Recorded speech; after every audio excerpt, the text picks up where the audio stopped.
This bill seeks to clarify parental authority by statute in protecting parents' ability to direct the upbringing, education, health care, and mental health of their minor child in schools. To that end, the bill protects a parent's ability to direct their child's physical and mental health. In House Bill 8, the school district is prohibited from keeping changes in the health of the student from their parent, and the school district is also prohibited from encouraging the student to hide these issues from their parents as well. There is language in the bill that addresses any concerns people might have when it comes to kids in abusive households, as the legislative language clarifies that teachers are mandatory reporters, and this bill is not to interfere in that regard. The intent of the legislation is to have parental oversight regarding classes that contain sexuality content as defined in the bill.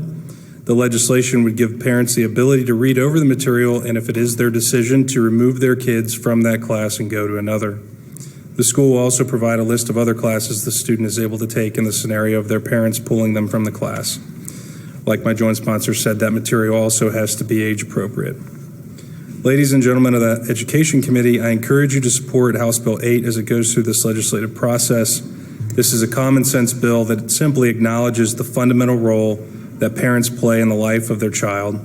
It is statistically undeniable that when parents are involved in their kids' lives, kids succeed.